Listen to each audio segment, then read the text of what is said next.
these are the electronics that we're going to install tomorrow for the DT Swiftpack machine, B12 12 channel Swiftpack, and we're going to run through this new setup.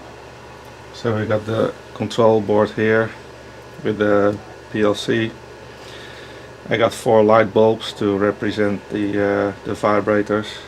So we got the front, the middle and the hopper, and this one is for the chute. This particular machine also has a chute vibrator. I'm not sure if all those ones have a chute vibrator, but this one has. So that's represented by that light bulb. And then this is our new HMI screen. It's got a key there to lock the data.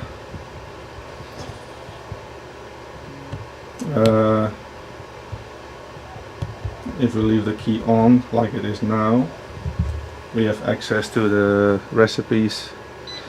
Here's the recipes. If we turn it off, then we have no access to the recipes. We have no access to move the machine up or down. We can still change the vibrator settings, but that's it. You know, you only have access to vibrator settings. And when you enable this key, you can go into some more advanced settings. So quantity per bottle and all those kind of things.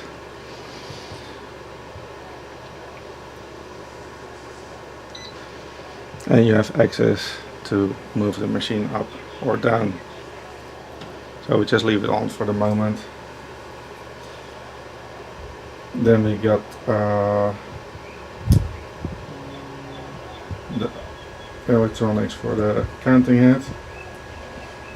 This is my counting head, but this is the electronics we're going to install tomorrow in the counting head from the customer.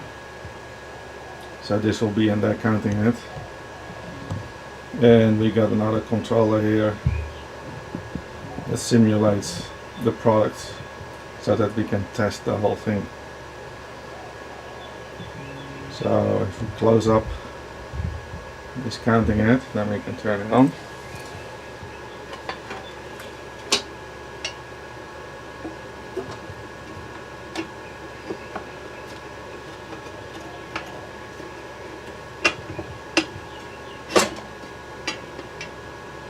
Okay, that's all done.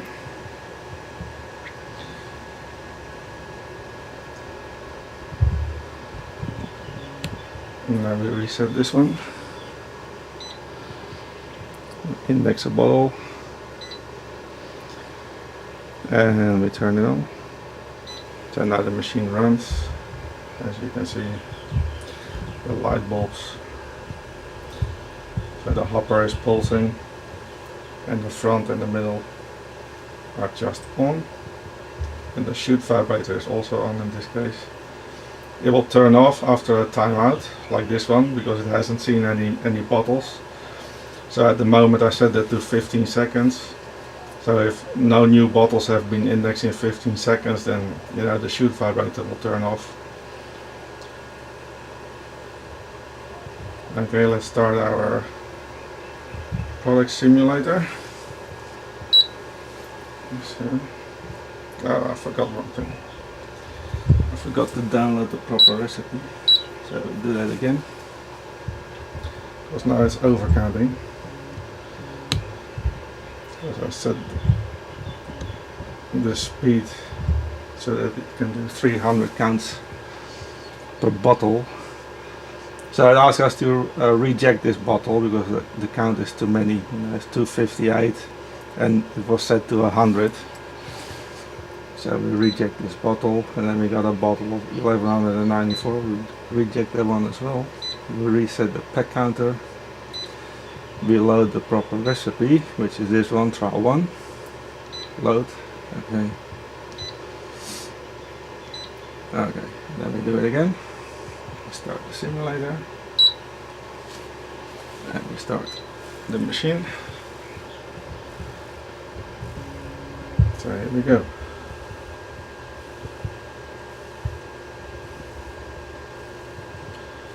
So those the red ones here, the red LEDs here, are the outputs to the memory flaps, the slides, and the green ones that you can just see are the counting inputs from the simulator. At the moment they're very fast, you know. We're running at 53.5 BPM with a 300 count, so that's really fast.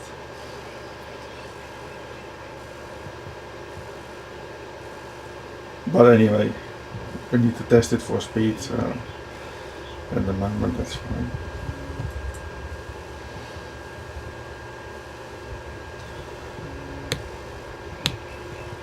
We can go into the diagnostics.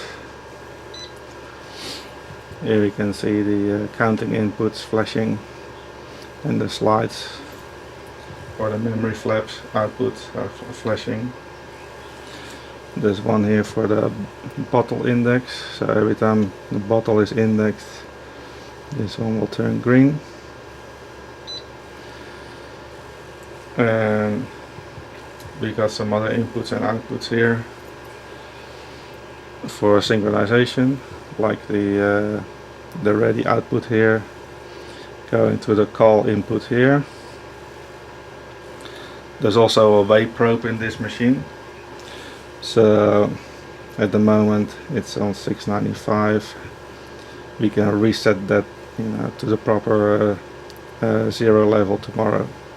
Well, at the moment I just tested with with some resistors.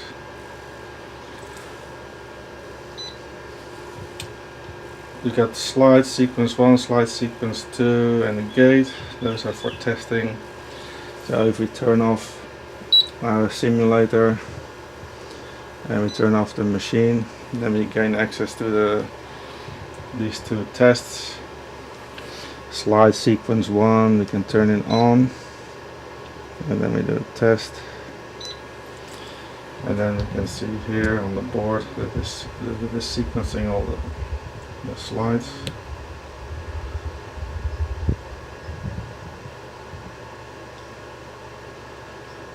If you put it on 2, slide sequence 2, it will do the piano test. So slide sequence 1 is good for finding a leaking cylinder or a leaking valve or whatever. And slide sequence 2 is better for finding a slow cylinder or a slow valve. So it works slightly different.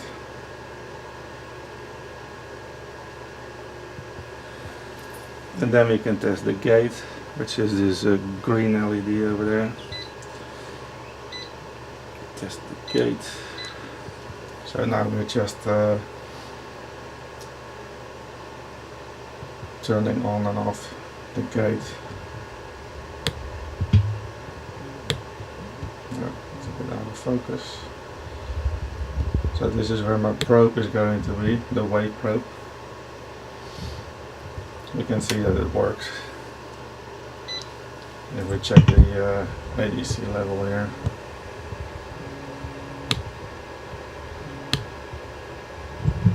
That's more things, so it seems a bit bright, but it's on 695, and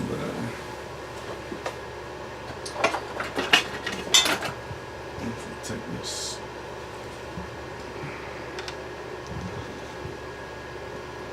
turn this pop meter here a bit.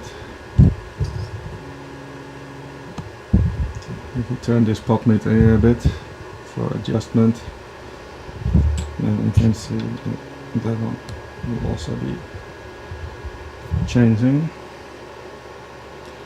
So 30.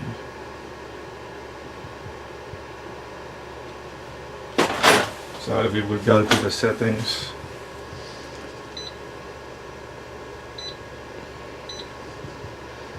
and then here we can set the pre-way level and the pre-way hysteresis, and you can also see the current level 696. and then you can choose whether you want to switch the hopper on and off based on pre-weigh or just based on the state of the front vibrator, and then it ignores the weight.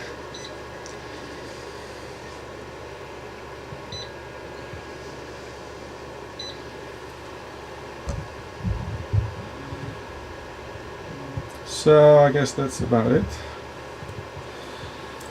You can see if the counts are correct. Let's start it one more time. See if the counts are correct. So let's count a bunch of products. So what it actually does, this controller here is connected to this block over there,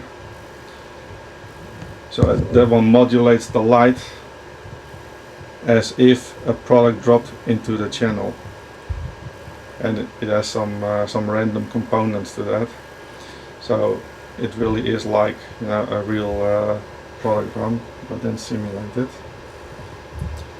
Okay, we can stop it now. We can stop it now. So we have simulated this number plus this number, so the last two digits should be 17, and we see here that the last two digits are indeed 17, so the total number is correct. Okay, well, we install this tomorrow, and then we get back with another video.